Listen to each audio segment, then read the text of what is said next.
오늘 제목은 성령으로 시작하라 라는 제목으로 함께 은혜를 나누려고 합니다.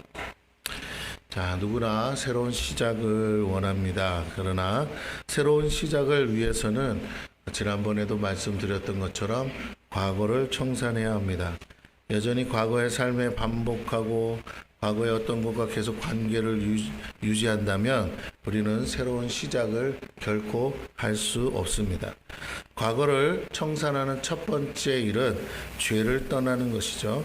과거의 죄의 습관과 죄악된 행동과 말을 버려야 합니다. 그리고 죄를 함께 지은 사람들과의 관계도 청산해야 합니다.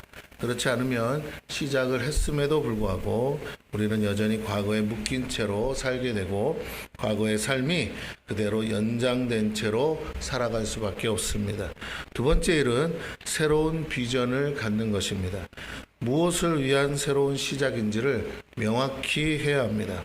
무엇보다 하나님께서 바라시는 것이 무엇이고 하나님께서 우리에게 명하신 것이 무엇인지를 알아야 합니다. 이것은 말씀 속에서 찾아야 됩니다. 하나님은 모든 약속을 기록해 놓으셨습니다.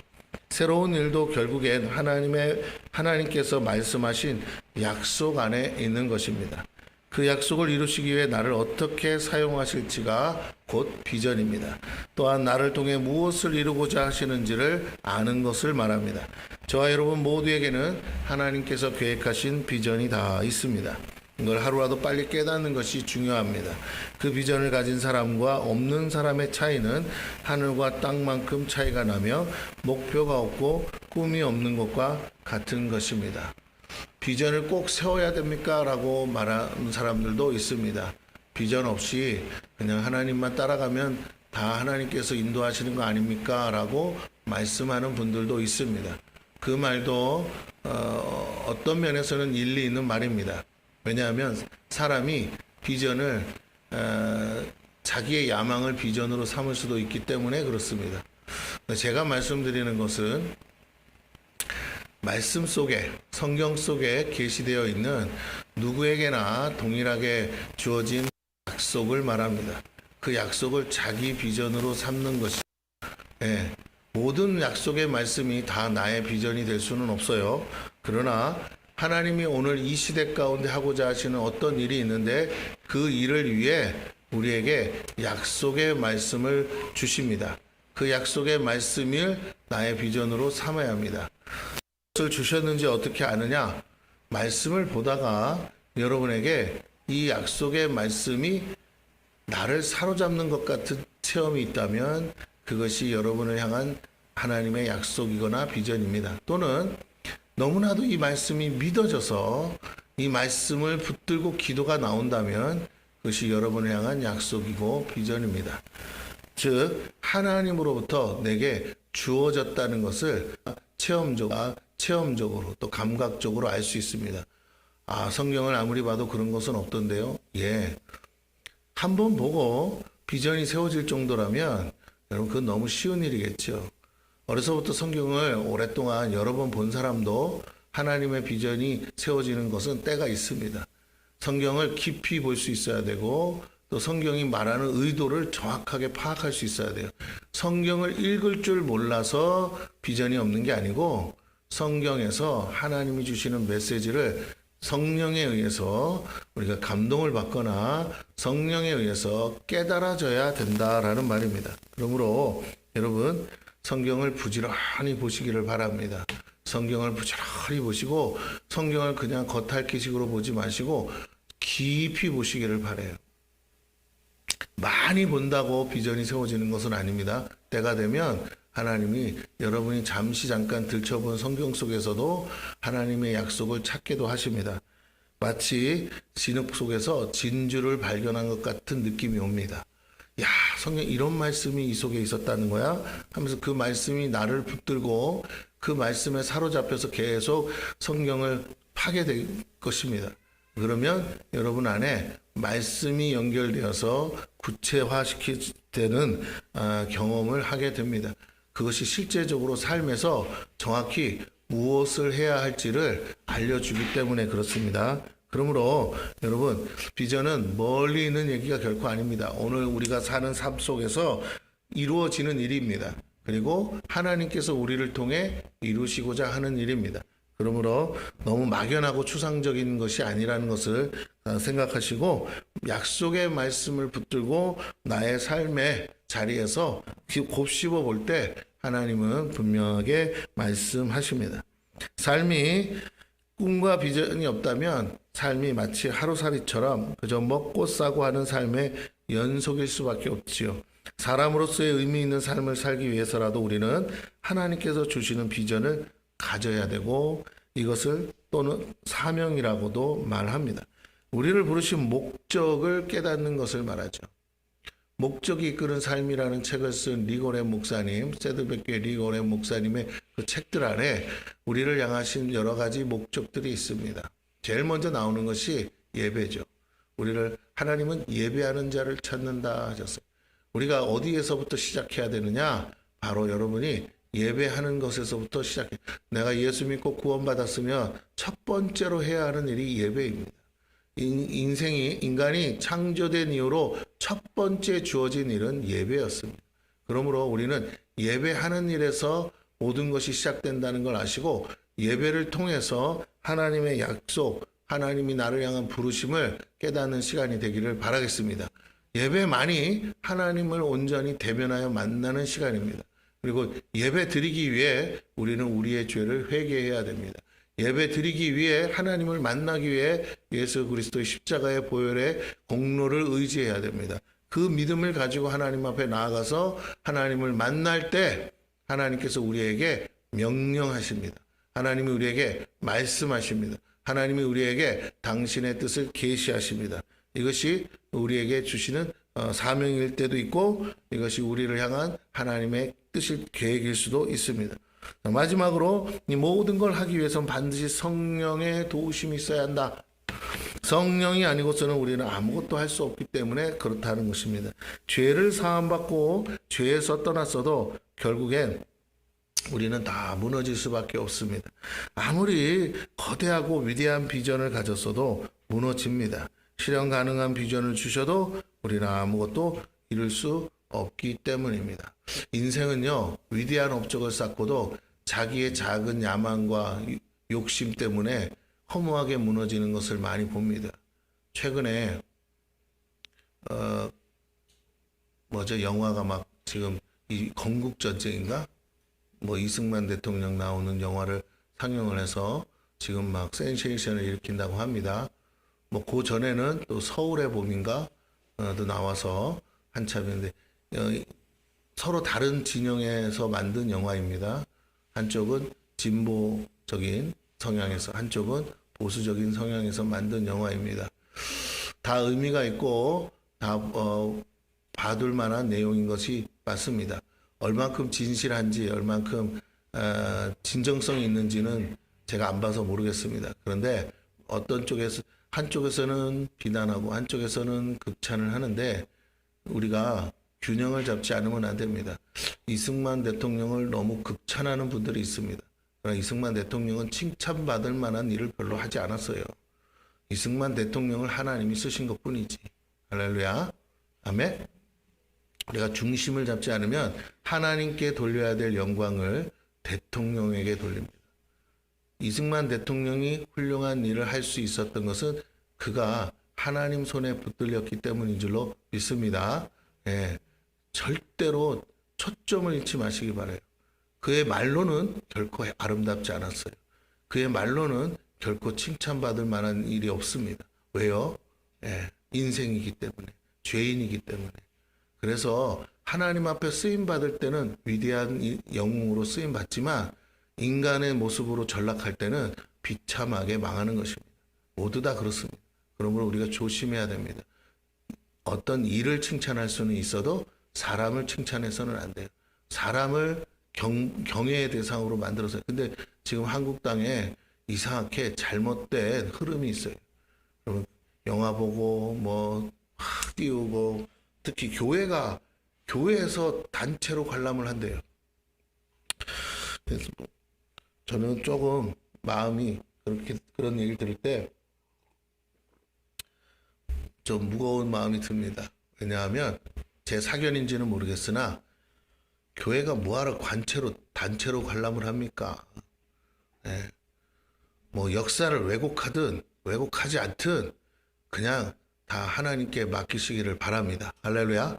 여러분이 알고 있는 역사가 얼만큼 진실한지 우리는 알 수가 없습니다. 다 왜곡된 게 한두 개지가 아니라서 중요한 건 하나님께서 주신 온전한 역사는 성경밖에 없는 줄 믿으시기 바랍니다. 할렐루야. 어느 나라 역사도 다 왜곡돼 있어요. 어느 나라 역사도 진실하게 써 있지 않습니다. 사람이 만든 거라서. 그러므로 사실에 입각해서 썼을 뿐이지 거기에 100% 사실이 다 있다고 말할 수는 없습니다. 그러므로 우리가 다시 한번 생각해야 됩니다. 입장에 따라서 차이가 있는 것 뿐이니까 거기에 휘둘리지 마시고 여러분 중심을 잡으시고 어쨌든 하나님 앞에 우리가 바로 서서 이 시대가 가장 슬픈 일이 뭐냐면 그렇게 극찬하는 이승만 대통령 같은 하나님의 사람이 없다는 거예요.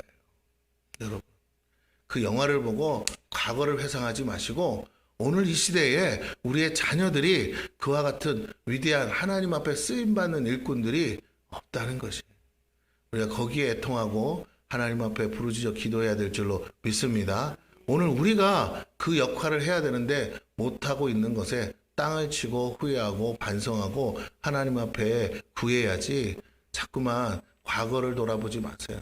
과거에 묶이지 마세요. 그거 가지고 계속 옛날이야 한다고 하나님이 좋아하지 않습니다. 하나님은 늘 새 일을 행하십니다. 하나님은 지금도 그보다 더 위대한 하나님의 일꾼, 하나님의 종들을 통해서 하나님의 나라를 완성하는데 하나님의 목표가 있는 줄로 믿습니다. 하나님의 마음에 합한 자를 하나님은 찾고 계시다는 것이에요. 그러므로 우리는 하나님 앞에 붙들려 쓰임받다 가면 돼요. 제가 밴드에 올린 그 천국지역 간증 영상에 보면 이런 내용이 나와요. 그 사모님인가가 올라가셔서 내가 이렇게 했고 이렇게 했는데 이렇게 그 천국 문 앞에서 막 자기가 했던 것들을 사정하면서 나 좀 들여보내달라고 얘기하려고 그랬더니 천사가 딱 한마디 하는 그것도 다 하나님이 하셨다. 내가 자랑하고 내가 어려서부터 예수 잘 믿고 어쩌고 저쩌고 그것도 다 하나님이 하시네. 내가 어디 가서 봉사하고 수고하고 그것도 하나님이 하시네. 그럼 천국문에 어떻게 들어갔냐 봤더니 예수 그리스도의 이름을 부르고 주여 하면서 주님을 찾았을 때 하나님 보좌 앞으로 즉시로 가더라는 것입니다. 여러분 천국은 여러분의 공로로 가지 않습니다. 예수 그리스도의 공로로 가는 줄로 믿습니다. 주의 이름을 부르는 자는 구원을 얻으리라. 천국 문 앞에까지 가서 내가 어떻게 했고요 내가 어쩌고 저쩌고 아직도 내가 주인 되어 사는 삶을 살면 여전히 문제. 교회는 그 천국 문에 들어가기 위한 준비를 하고 연습하는 곳이에요. 여러분 여기 와서도 아직도 내가 그러지 마시고 주님 감사합니다. 그럼에도 불구하고 구원해 주시니 감사합니다. 그럼에도 불구하고 오늘 여기까지 인도하시니 감사합니다. 그럼에도 불구하고 오늘 예배할 수 있게 하시니 감사합니다. 그리고 끊임없이 하나님께 영광 돌리고 찬송하시는 저와 여러분 되기를 축원합니다. 예, 우리 자신에게 집중하지 마세요. 사단은 계속 그렇게 우리를 속입니다. 오직 위대하시고 정말 좋으신 하나님께 여러분의 눈과 초점이 맞춰지기를 축원합니다. 예, 하나님께 눈을 맞추세요. 성령이 아니고서는 아무것도 할 수 없습니다. 죄를 사함받고 죄에서 떠났어도 우리는 죄인들에게 무너집니다. 아무리 우리가 좋은 꿈과 비전을 가졌을지라도 우리의 스스로는 이룰 수가 없고 이뤘다 하더라도 우리는 무너질 수밖에 없습니다. 왜냐하면 그 모든 것은 하나님으로부터 나온 비전이고 하나님 일이기에 수 있고 너 그런다라는 것이죠. 이제 초대교회를 통해 우리가 진정 새로운 시작을 하기 위해 무엇을 해야 하는지를 깨닫고 초대교회에 주신 성령이 오늘 저와 여러분에게 동일하게 임하기를 축원합니다. 함께 말씀을 봅니다. 1절 오순절 날이 이미 이르매 그들이 다같이 한 곳에 모였더니 자, 주님은 이미 새로운 시작을 위해 성령을 기다리라고 명령하셨죠. 사도행전 1장 4절과 5절을 봅니다. 사도와 함께 모이사 그들에게 분부하여 이르시되 예루살렘을 떠나지 말고 내게서 들은 바 아버지께서 약속하신 것을 기다리라. 요한은 물로 세례를 베풀었으나 너희는 몇 날이 못되어 성령으로 세례를 받으리라 하셨느니라. 주님은요, 부활하신 이후에 제자들을 만나 주셨어요. 40일 동안 하나님 나라의 일을 말씀하시고 승천하셨습니다. 승천하시면서 명령하신 것이 예루살렘을 떠나지 말고 기다리라는 것이죠. 이유는 약속하신 성령의 세례를 받기 위함이었습니다. 이것이 모든 새로운 일의 시작입니다. 새로운 시작은 결국 성령의 세례를 받는 것이에요. 즉 시작을 누가 하시느냐? 내가 하는 게 아니고 하나님이 하신다. 이것은 이미 구약의 하나님께서 선지자들을 통해 약속하신 것이며 주님께서 이미 말씀해 주신 것입니다. 예수님이 세례 요한에게 세례를 받을 때 받으셨던 그 성령을 이제 제자들도 받을 수 있게 된 것이죠. 그 말은 예수님처럼 그들도 능력을 행할 수 있다는 뜻이에요. 왜 그전에는 성령을 받을 수 없습니까? 제자들이 능력으로 병도 고치고 귀신도 쫓아냈습니다. 그 능력을 주님이 주셨어요. 그러나 성령을 받은 건 아닙니다. 주님이 받으셨던 것 같은 성령을 받기 위해서는 반드시 무엇이 필요하냐면 죄사함이 필요합니다. 예수님이 십자가 달리기 전까지는 죄사함이 있을 수가 없어요. 예수님이 십자가에 달리기 전까지는 성령이 오실 수가 없는 거예요.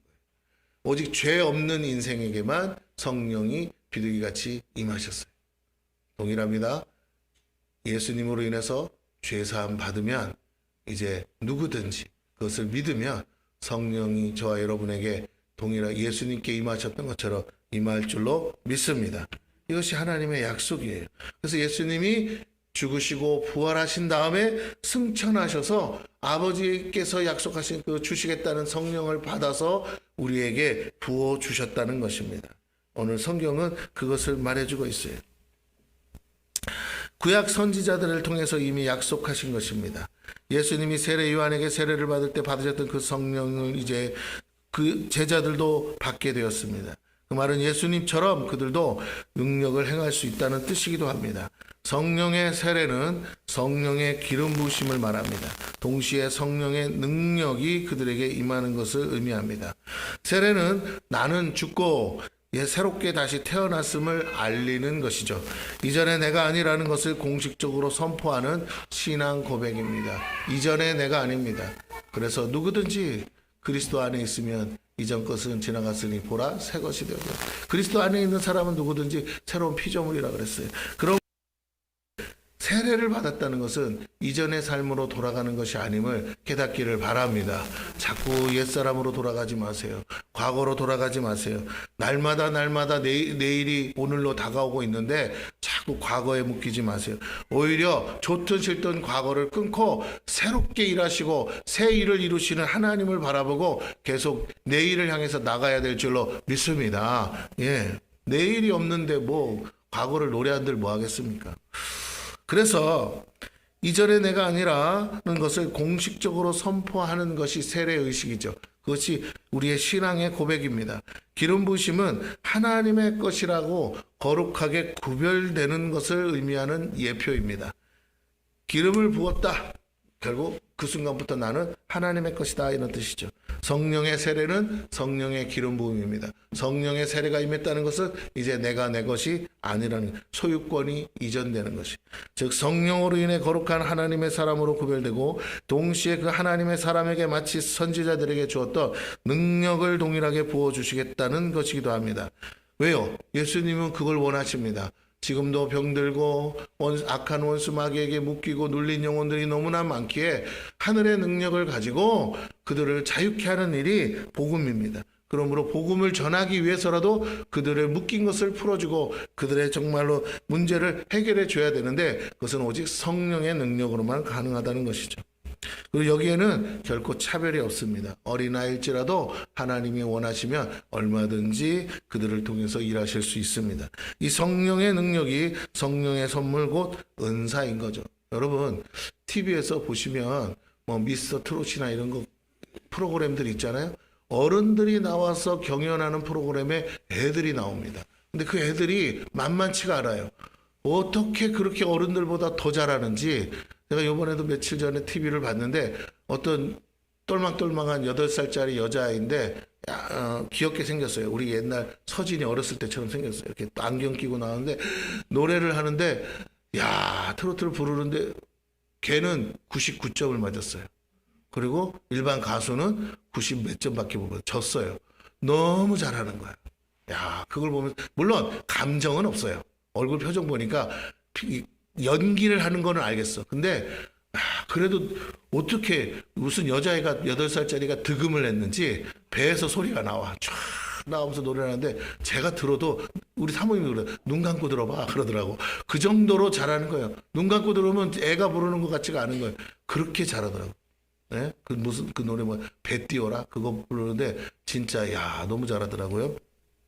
여러분 그런 아이들이 한둘이 아니에요. 춤추는 것도 그렇고 모든 영역에서 어렸을 때부터 천재성을 드러내고 두각을 드러내는 어린아이들이 있습니다. 그것도 하나님이 주신 재능 아니겠어요? 마찬가지. 그런데 성령이 부어지시면 그거와는 거의 차원이 다른 쪽에 하나님의 도구로 능력이 나타날 줄로 믿습니다. 이구동성으로 말하겠죠. 사람이 저렇게 할 수는 없는 거야. 저건 하나님이 하시는 거야. 이렇게 말하게 될 것입니다. 그런데 그것이 차별이 없다는 것이에요. 이 성령의 능력이 성령의 선물고 은사라고 했습니다. 이 은사 중 하나가 오늘 본문에 나오는 각종 방언을 말하는 거예요. 외국어죠. 외국어. 성령의 말하게 하심을 따라 다른 언어들로 말하기 시작했습니다. 이 사건에 대해 사람들이 질타했고 반응했어요. 술 취했다. 베드로가 말하길 이 사건은 요엘 선지자에게 말씀하신 그 약속이 성취된 것임을 증거했습니다.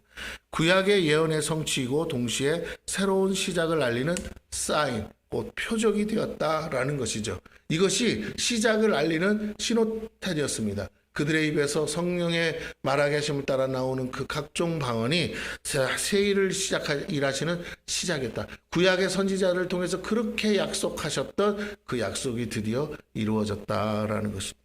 이 모든 것이 예수 그리스도로 말미암아 시작되었음을 증거합니다. 사도행전 2장 30절에서 33절에 보면 그는 선지자라 하나님이 이미 맹세하사 그 자손 중에서 한 사람을 그 위에 앉게 하리라 하심을 알고, 여기서 그는 다윗을 말합니다. 미리 본고로 그리스도의 부활을 말하되 그가 음부의 버림이 되지 않고 그의 육신이 썩음을 당하지 아니하시리라 하더니 이 예수를 하나님이 살리신지라. 우리가 다 이 일의 증인이로다. 하나님이 오른손으로 예수를 높이심에 그가 약속하신 성령을 아버지께 받아서 너희가 보고 듣는 이것을 부어주셨느니라. 베드로의 표현을 잘 보세요. 성령을 어떻게 했다고요? 부어주셨느니라. 누가? 예수님이. 어떻게 해요? 지금 너희가 보고 듣는 대로. 보니까 뭐가 있어요? 사람들이 뜨겁게 기도를 하는 가운데 성령의 말하게 하심을 따라 자기들이 왔던 고향의 언어로 막 자기 그 외국어로 막 하나님의 계시가 막 풀어지는 것을 듣고 있습니다. 이것이 성령을 부어주신 결과다라고 지금 베드로가 말하고 있어요. 그리고 이것을 예수님이 그렇게 하셨다는 것이죠. 이 모든 일이 약속의 성취이고 하나님의 일임을 증거한 베드로는 예수님의 말씀처럼 예수 그리스도를 증거하는 증인이 되었어요. 즉 베드로의 설교의 최종 골은 뭡니까? 바로 예수가 메시아 그리스도라는 거죠. 사도행전 2장 36절입니다. 그런즉 이스라엘 온 집은 확실히 알지니. 성령이 오셨다는 게 표적인데 그 표적을 통해서 뭘 말하고 있느냐? 바로 예수 그리스도가 너희가 기다리던 바로 그 메시아다라는 것. 확실히 알지니 너희가 십자가에 못 박은 이 예수를 하나님이 주와 그리스도가 되게 하셨느니라 하니라. 그리스도라는 것은 헬라어고 메시아는 히브리어죠. 다 알아들어요. 무슨 말인지. 예수가 메시아라고? 예. 예수 베드로가 주님 앞에서 한 자신의 신앙 고백과도 같은 내용이죠. 주는 그리스도시요 살아계신 하나님의 아들이시니이다. 성령을 받고 주님의 증인되리라 하신 약속이 성취되는 순간입니다. 이것이 주님의 비전이고 우리의 비전이에요. 성령을 통해 시작된 새 삶은 주님의 증인으로 사는 삶이라는 것입니다. 어떤 증인이 되는지는 다 천차만별이에요. 그러나 결국 누구를 나타낸다고요? 예수 그리스도를 증거하는 것이죠. 이 내가 나의 나 된 것은, 이렇게 된 것은 다 예수 그리스도로 말미암은 것입니다라고 증거하라는 것입니다.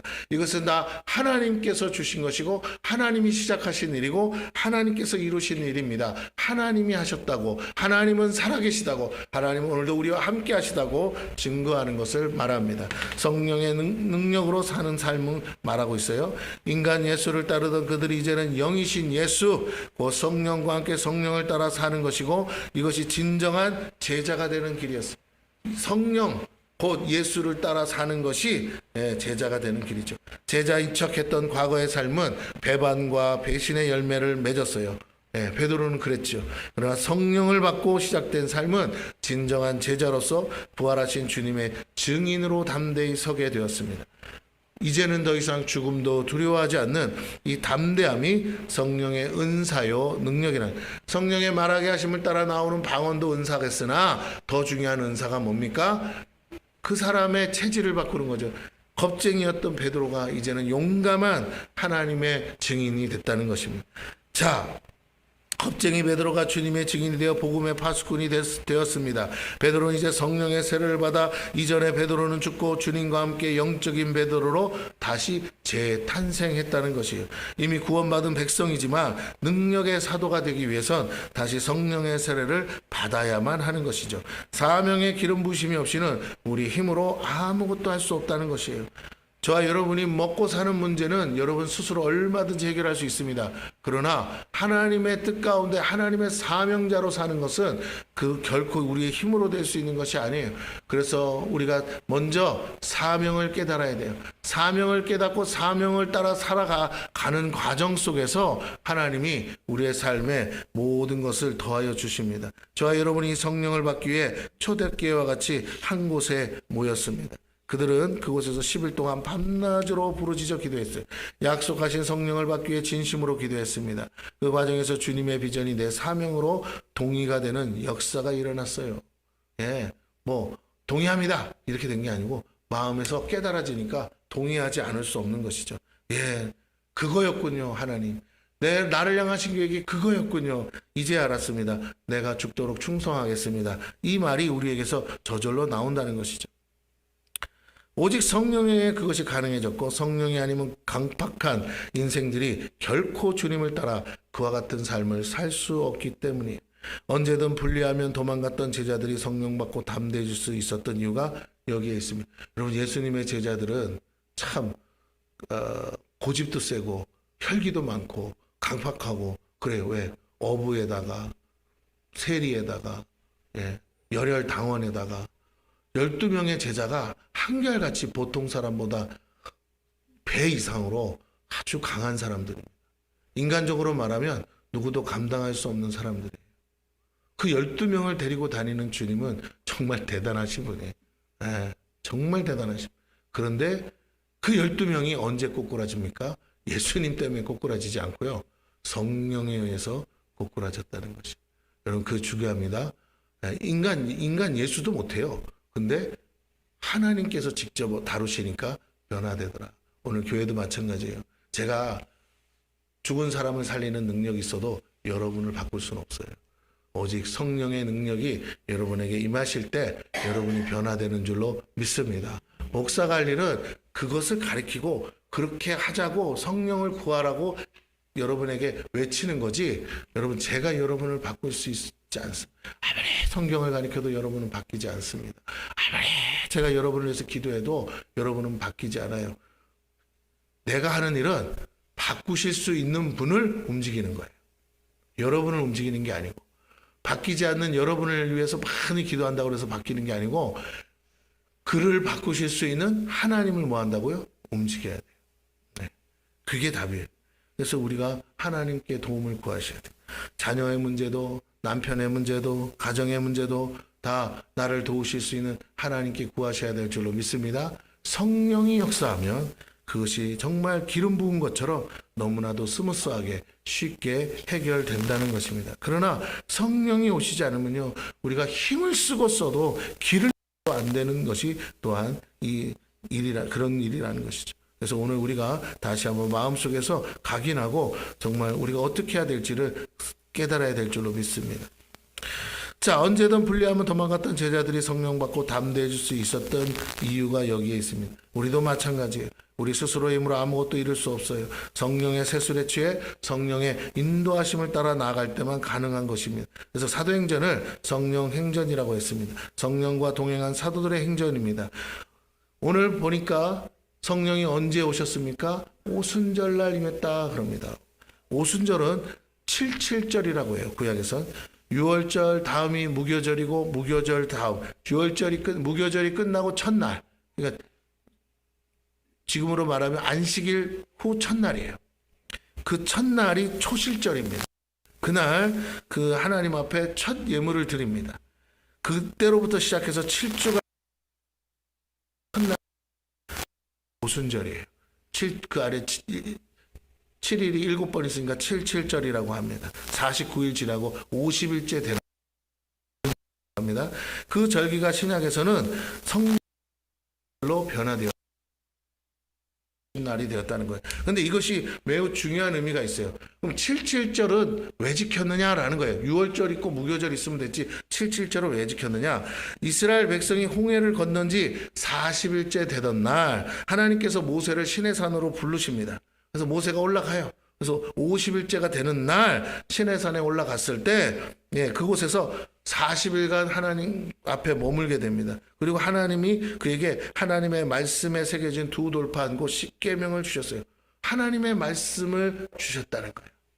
즉 하나님은 모세가 십계명을 받으러 시내산에 올라가던 그날을 잊지 않고 기억하기 위해서 77절을 제정해서 기념하게 하셨다는 겁니다. 자 보세요. 77절은 언제 있어요?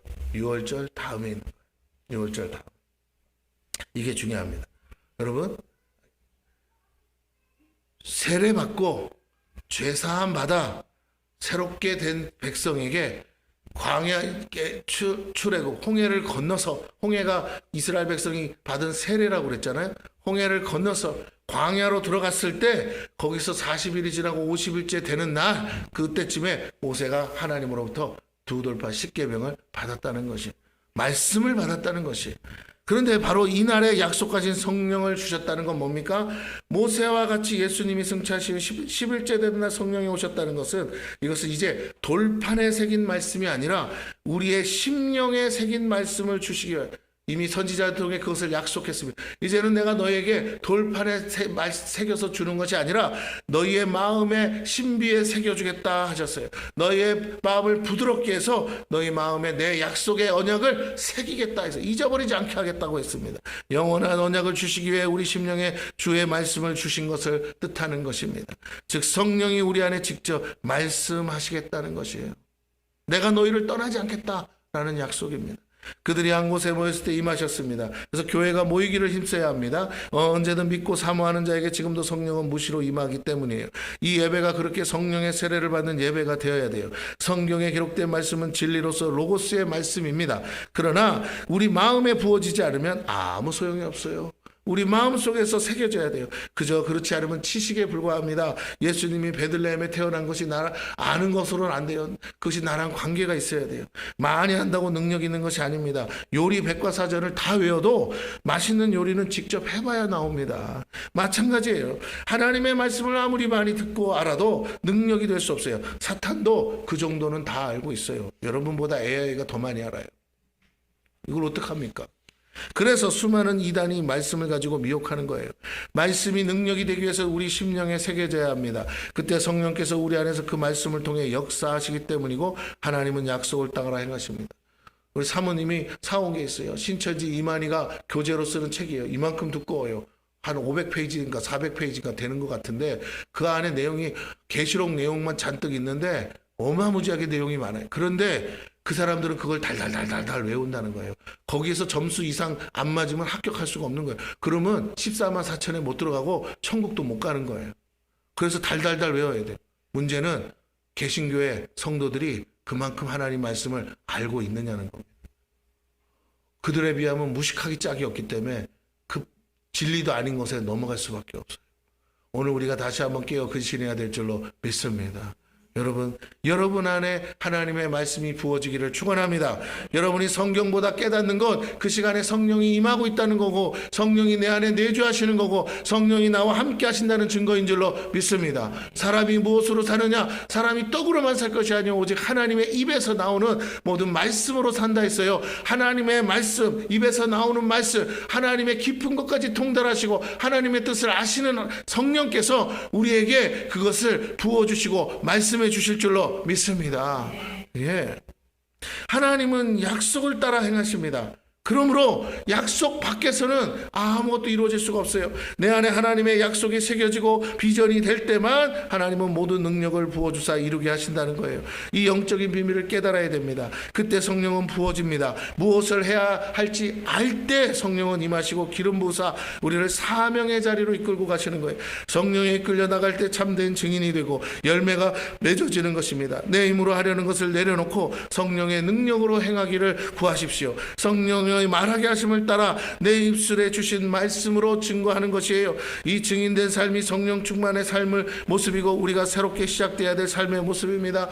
그들에게 주님이 약속하기를 너희가 이방인에게 끌려갈 텐데 그들 앞에서 무슨 말할지를 두려워하지 말라. 내가 너희 입에 내 말을 넣어주리라 약속한 줄로 믿습니다. 여러분을 통해서 여러분이 나는 뭐 아니에요 변명하려고 그러면 성령은 역사하지 않아요. 그러나 어떠한 상황 속에서도 예수 그리스도를 증거하려고 하면 여러분에게 성령이 할 말을 넣어주시고 놀라운 지혜의 말을 주실 줄로 믿습니다.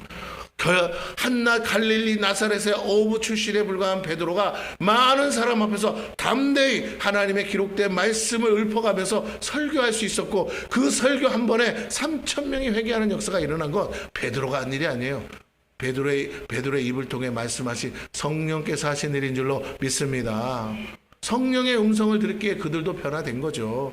그러므로 우리는 여러분 자신을 어떻게 나타내는 일, 그 시도와 마음과 그 어떤 것들을 하지 마세요. 여러분이 무능해서 아무것도 못하는 것으로 무너지지 마세요. 그래야 되는 거예요. 내가 아무것도 할 수 없어야 하나님이 일하시는 거예요. 내가 아무것도 할 수 없다는 걸 하나님이 증명하시려고 자꾸 나를 낮추시는 거예요. 여러분, 내가 그냥 스스로 낮아져 버리면 돼요. 그냥 내가 아무것도 할 수 없다는 걸 인정하면 돼요. 내가 받아들이면 돼요. 그래야 다른 사람의 도움을 구하지 않겠습니까? 여러분, 병이 들었는데 내가 고쳐보겠다고 애쓰다가 병이 커지는 거예요. 알지도 못하면서 병을 키우는 거예요. 별것도 아닌 감기가 나중에는 폐병이 되는 겁니다. 차라리 나는 못해 하고 빨리 병원 의사에게 찾아가는 것이 병을 키우지 않고 빨리 고치는 길인 줄로 믿습니다. 마찬가지로 신앙생활도 그래요. 내가 할 수 있는 게 하나도 없어요. 오직 하나님이 은혜 주셔야 되는 줄로 믿습니다. 아멘? 여러분, 화장실 가서도 감사하셔야 돼요. 앉아서 아무 생각 없이 있으신 분은 참 나쁜 분이야. 화장실 가서요 감사하세요. 할렐루야. 아멘. 잘 들어가는 것만 되면 안 돼요. 잘 나와야 잘 들어갈 수 있어요. 할렐루야. 안 나오면 어떻게 돼요? 우리 아버지가 변비예요. 3일 4일 똥을 못 싸시고 계시면 배가 빵빵해집니다. 그러면 밥을 먹다가도 밥을 못 드세요. 목에서 안 넘어가. 이걸 변비약을 먹어서 어떻게 해요? 빼내야. 투석 환자다 보니까 수분이 말라요. 수분이. 왜냐하면 투석을 하면 한 몇 킬로씩 물을 빼버리거든요. 그러니까 오줌도 못 싸요. 오줌이 안 나오니까. 왜냐하면 이게 콩팥이 이제 된 거니까 오줌을 못 넣는 것도 있지만 물을 확 빼버리니까 한 번에 막 4kg씩 빼버리면 여러분 오줌 나올 것 같으세요? 몸이 바짝바짝. 그러니까 마르니까 어떻게 해요? 긁어요.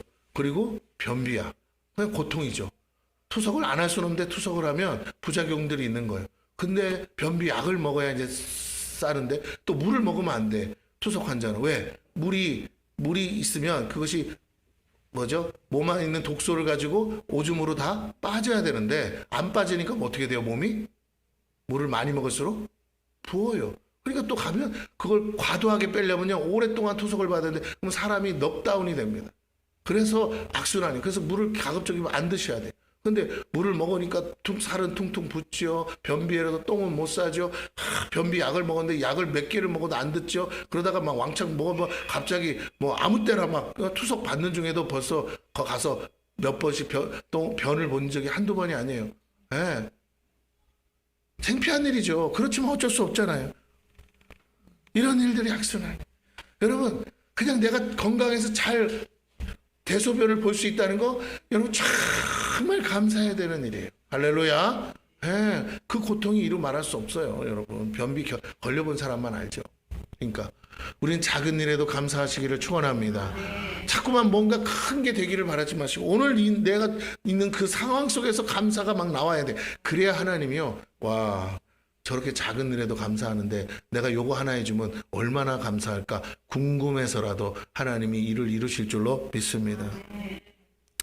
예, 내 힘으로 하려는 것을 내려놓고 성령의 능력으로 행해야 됩니다. 성령의 말하게 하심을 따라 내 입술에 주신 말씀을 증거해야 돼요.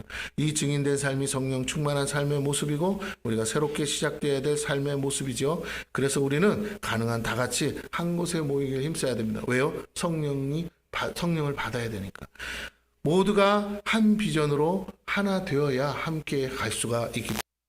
2절, 호련히 하늘로부터 급하고 강한 바람이 있어 그들이 앉은 온 집에 가득하며 마치 불의 혀처럼 갈라지는 것들이 그들에게 보여 각 사람이 하나씩 임하여 있더니, 자, 하늘로부터 성령은 오셨습니다. 즉 하나님으로부터 오셨다는 뜻이에요. 또한 영적인 세계로부터 오셨습니다. 바람이 아니라 강한 바람 같은 소리였어요. 그 소리가 온 집에 가득했습니다. 즉 바람이 아닌 성령이 가득했어요. 성령이 바람같이 불어 닥쳤습니다. 그리고 불이 아니라 불의 혀처럼 갈라지는 것이 각 사람 위에 임했습니다. 어떻게 해요? 하나씩 임하셨습니다. 하나님은 질서의 하나님이세요. 아무렇게나 임하는 것이 아닙니다. 한 사람씩 임하면서 점점 전이 되어 가는 것이 마치 촛불을 서로 붙여주는 것과 같아요. 한 사람이 한 사람에게 불을 붙여주듯 성령을 각 사람에게 임하시며 번져가셨습니다. 바람같이 불같이 각 사람에게 임하셨어요. 산불이 난 것처럼 번져갑니다. 교회는 바로 이 성령의 전이 되는 곳이에요. 성령의 불을 붙이는 곳입니다. 우리가 성령에 충만하면 이곳에 오는 모든 사람에게 동일하게 역사하십니다. 사단은 이것을 제일 싫어해요. 사단이 어떤 교회를 싫어하느냐? 첫째로 기도하는 교회.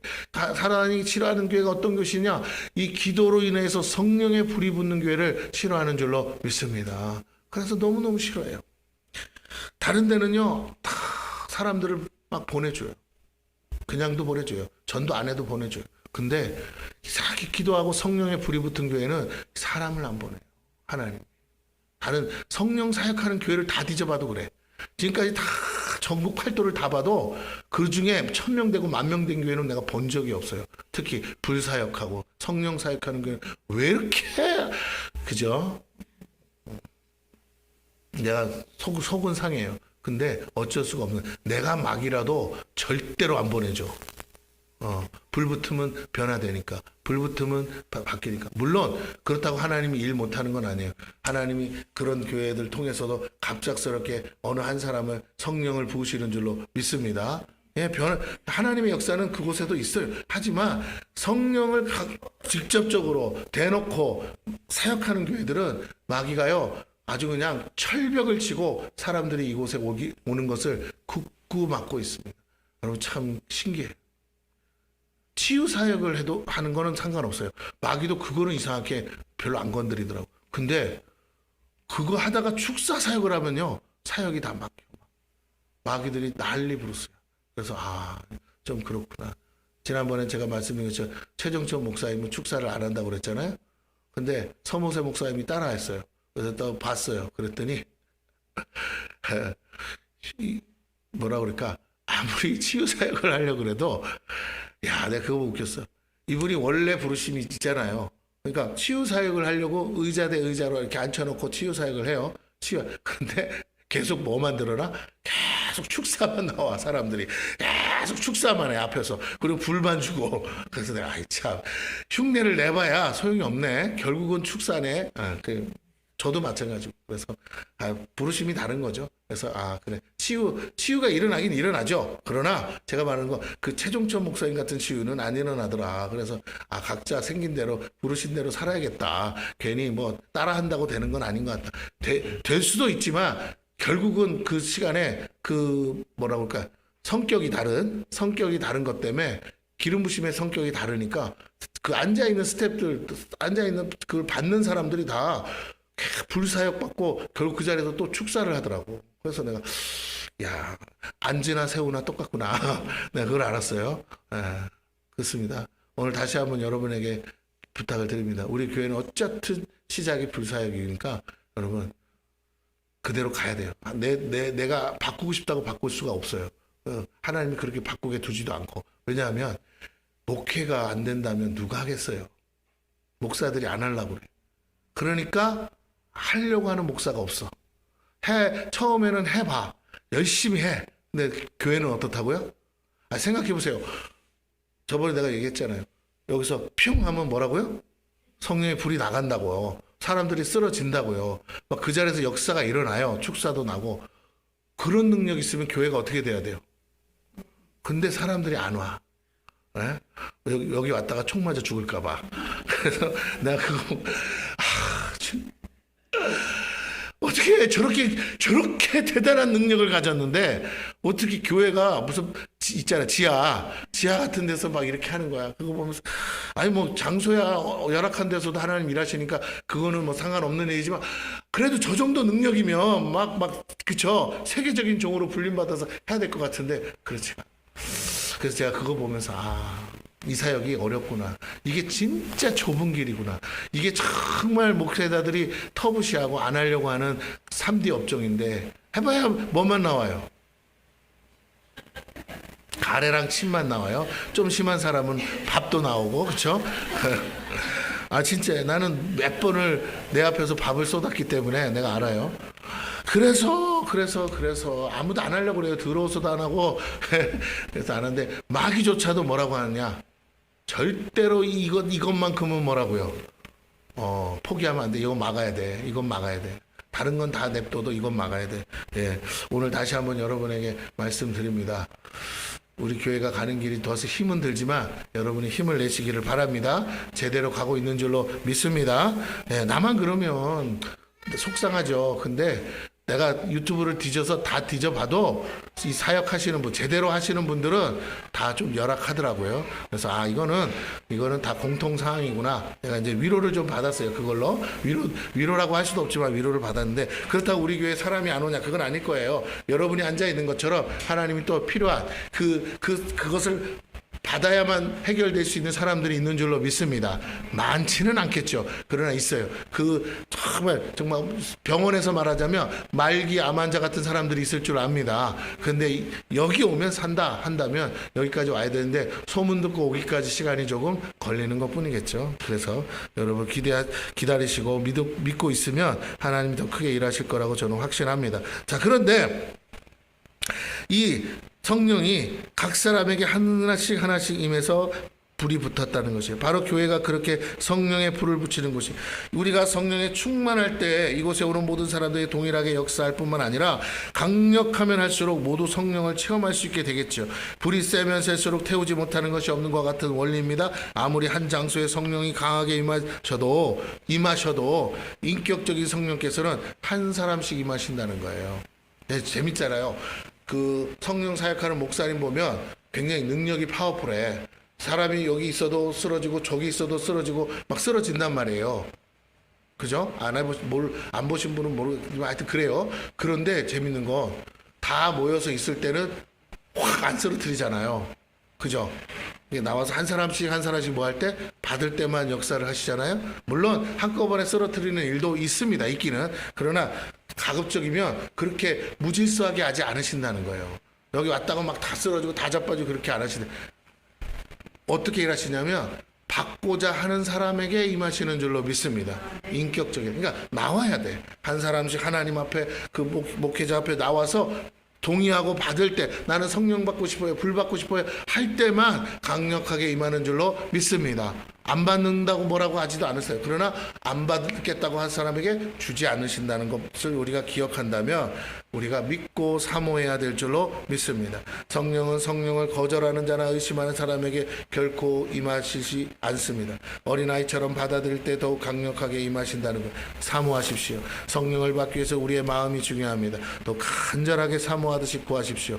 내 마음의 정도만큼 임하십니다. 똑같은 장소에서 똑같은 사역자에게 안수 기도를 받아도 목사님의 능력은 바뀌지 않았어요. 근데 받는 성도들의 마음의 상태에 따라 능력이 다 차등이 있다는 것입니다. 의심하면 안 된다는 것이요. 4절을 봅니다. 그들이 다 성령의 충만함을 받고 성령이 말하게 하심을 따라 다른 언어들로 말하기를 시작하니라. 10일 동안 120문도가 중간에 의심하는 사람도 있었을 것이고 뭐 여러 사람이 있었을 거예요. 그러나 끝까지 포기하지 않고 약속의 말씀을 붙잡고 그 성령을 나중에는 오기로라도 달라고 했겠죠. 주시옵소서 하고 기도했더니 성령이 오셔서 모두 동일하게 같은 성령을 받은 줄로 믿습니다. 이제 우리가 분명 알게 된 사실은 성령의 충만한 상태가 되면 성령께서 주시는 첫 번째 바로 성령의 말하게 하심을 따라 말하는 방언이었다라는 거예요. 사도행전에서는 각종 방언의 은사가 임했습니다. 목적은 주의 복음을 온 천하에 전하기 위함이었어요. 성령은 분명한 목적을 위해 주십니다. 그것은 복음 전파예요. 땅끝까지 이르러 주의 증인이 되게 하시기 위해 주시는 것이 성령입니다. 그래서 우리의 생각대로가 아니라 성령의 말하게 하심을 따라 말하도록 하기 위함이에요. 여러분, 방언을 하는 것도 좋습니다. 근데 바울이 뭐라요? 알아들을 수 있는 말로 예언을 하라 그러죠. 그죠? 네. 자, 저를 보세요. 여러분은 방언을 많이 하시기를 바랍니다. 그러나 방언을 많이 하고도 복음을 전하지 않으면 그 방언은 아무 소용이 없어요. 방언을 적게 해도 복음을 전하실 때 그가 제대로 일하고 있는 것인 줄 믿으시기 바랍니다. 방언 못해도 뭐 한다면? 복음을 전한다면 그 사역자는 진짜예요. 그러나 방언을 하고도 복음을 전하지 않으면 그것은 방언의 의미가 없는 것이. 그래서 여러분에게 다시 부탁, 방언을 잘하든 못하든 하든 안 하든 상관없어요. 여러분은 복음을 전하시기를 바랍니다. 결국 방언 받고 하자는 게 복음 전파였으니까 아싸리 뭐라고? 받았든 안 받았든 복음을 전하시면 되는 거예요. 그래서 우리의 생각대로가 아닙니다. 복음을 전할 때 우리의 입술에 하나님이 할 말을 넣어주셔요. 그게 바로 방언이에요. 성령이 말하게 하심을 따라 말하는 게 방언인 줄로 믿습니다. 아멘? 알아듣느냐 못 알아듣느냐가 중요한 게 아니에요. 성령의 말하게 하심을 따라 말할 때 내 속에서 나오는 게 내 생각에서 나오는 게 아니라 내 안에 계신 성령께서 알게 하셔서 전하게 하신 그 말, 그래서 그 한 영혼을 구원할 수 있는 그 말이 바로 성령의 은사, 방언인 줄로 믿습니다. 의 말로 전하는 것이 아니라 성령의 나타남과 능력으로 전하기를 원하세요. 성령을 받고 우리가 함께 공유해야 될 비전은 복음의 전파죠. 그 일을 위해 각자에게 맞는 은사를 주십니다. 방언만 했다고 되는 게 아니겠죠. 어떤 사람은 그보다 더 중요한 복음을 전하기 위해서는 병든 사람에게는 치유의 은사가 필요한 것이에요. 그죠? 귀신 들린 사람에게는 불 주고 능력 행하는 은사가 필요하겠죠. 예, 다양한 은사가 필요합니다. 다양한 재능과 달란트가 필요해요. 교회 안에는 꼭 그런 신령한 은사만 필요한 게 아닙니다. 찬양을 하는 은사도 있어야 되고 아이들을 가르치는 은사도 있어야 되고 수없이 다양한 은사가 있어야 돼요. 또 예배 끝나고 밥 먹을 주방에서 맛있게 요리하는 은사도 있어야 될 줄로 믿습니다. 네, 어떤 분은 아무리 재료를 좋은 거 갖다 줘도 뭐라고요? 신기하게 맛없게 하시는 분 있잖아요.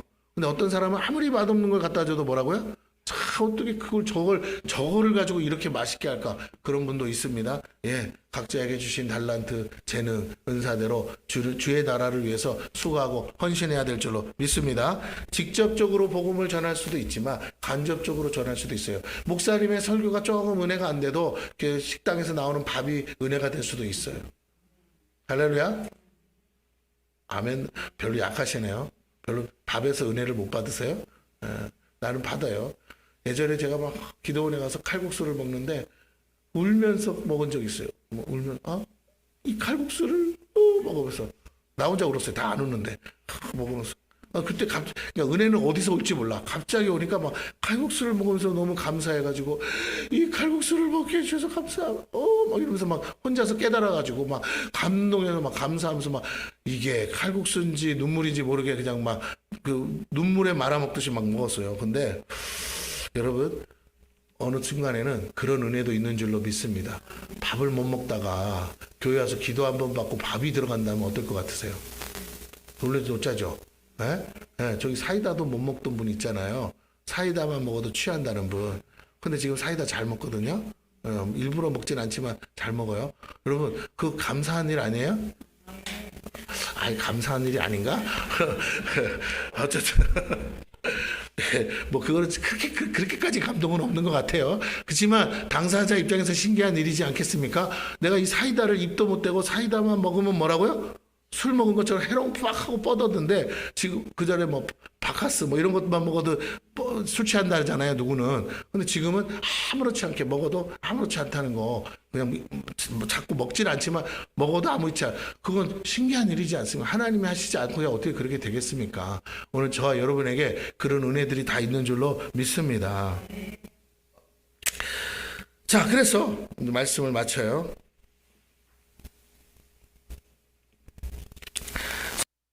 우리가 함께 공유해야 될 비전은 복음 전파라고 했습니다. 그 일을 위해 각자에게 은사를 주시고 성령의 다양한 은사를 통해 우리는 그 어떤 장애물과 방해에도 불구하고 주님을 증거할 수 있게 된다는 것이죠. 담대한 하나님의 사람이 되는 것이에요. 우리가 말로 전하면 잡혀갈 수 있는데 어떤 곳에서는 찬양으로 전할 때는 안 잡아갈 수도 있잖아요. 그냥 외국에 가서 우리말로 찬양 부르면 안 잡아가. 왜요? 그렇죠. 그러나 찬양이잖아.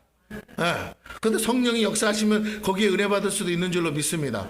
그럼요. 그래서 우리에게 각양 주신 은사를 통해서 복음이 증거되는데 하나님은 어떤 장애물도 넘어갈 수 있게 하실 수 있다는 겁니다. 새로운 시작은 새로운 말에서 시작된다는 걸 말하고 있어요. 여러분이 입에서 안 된다라는 말을 빼시기를 축원합니다. 또 하나는 못한다는 말도 빼시기를 바랍니다. 아멘? 그렇다고 또 제가 할게요 해도 안 돼. 그것도 너무 오바야. 그럼 어떻게 해야 돼요? 하나님이 하시면 저도 합니다. 할렐루야. 다시 뭐라고요? 하나님이 하시면 저도 합니다. 뭐 하나님 따라 살아야 되니까 여러분 그렇게 하시길 바라요. 하나님이 된다 그러면 되는 거잖아요. 하나님이 할 수 있다 그러면 하는 거잖아요. 하나님은 여러분에게 감당 못할 시험을 주시지 않는다고 그랬잖아요. 하나님이 하라는 건 감당할 수 있다는 거잖아요. 설령 내가 능력이 없어도 내게 능력 주실 것을 믿습니다. 그 믿음으로 가시길 바라요. 내 생각이 아닌 내 심령에 주신 하나님의 말씀에서 시작해야 됩니다. 하나님의 입에서 나오는 모든 말씀만이 사람을 살게 하기 때문에 여러분 생각을 하지 마세요. 자꾸 생각하면 이 상황이 그러면 안 될 것 같아. 그렇게 하지 마시고 하나님의 말씀 입에서 선포하기를 축원합니다. 절대 여러분은 그렇게 말하고 싶지 않은 거야. 맞습니까? 안 되고 못 되는 거야. 근데 하나님은 말하신다고요. 된다고 말해. 할 수 있다고 말해. 그러면 하나님이 뒤에서 이렇게 내가 도와준다니까. 할렐루야. 하나님은 뒤에서 말씀하세요. 내가 도와준다니까. 너는 할 수 있다고 말해. 된다고 말해. 그 사실 되게 용기가 필요한 거예요. 용기가 되게 필요합니다. 왜? 일의 결과가 안 되면 되게 쪽팔린 거잖아요. 근데 하나님은 믿음으로 나 믿어? 나 믿으면 말해. 여러분이 입술로 시인하는 대로 하나님이 역사할 줄로 믿습니다. 마음으로는 믿는데 입이 안 나올 때가 있어요. 마음으로 믿어 의에 이르고 입으로 시인하여 여러분 삶에 구원이 임하기를 축원합니다. 자꾸 망할 것 같고 안 될 것 같고 깨질 것 같고 그렇게 말하지 마시고 하나님이 뭐 하려고 이러시나 그렇게 생각하시길 바랍니다. 뭐 하는지는 모르니까 뭐 한다고 담대히 말을 못해도 도대체 하나님이 뭐 하려고 이러실까 하고 생각하십시오. 그러면 성령께서 알려주실 겁니다. 육의 사람이 아닌 영의 사람이 사는 유일한 양식은 성령께서 주시는 말씀이에요. 이 복음이 우리 모두를 살게 합니다. 약속하신 성령을 받으십시오. 그리고 성령을 따라 새롭게 시작하여 담대한 주의 증인들이 되기를 축원합니다. 여러분이 성령을 따라 말하고 나면 바로 되는 게 아니에요. 하나님도 보고 계세요. 시험이 있어. 마귀도 시험해. 뭐 어떻게 하냐면 자꾸 상황이 꼬여.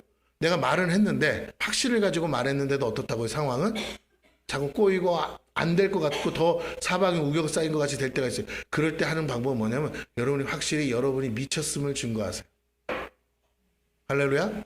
내가 어디에 미쳤어요? 예수에 미쳤다는 것을 드러내세요. 그래야 돼요. 하나님 그거 보고 싶으신 거야. 여러분의 능력을 보고 싶은 게 아니라 네가 누구를 믿고 세상이 나를 미쳤다고 하는 거야. 내가 미쳤다가 아니라.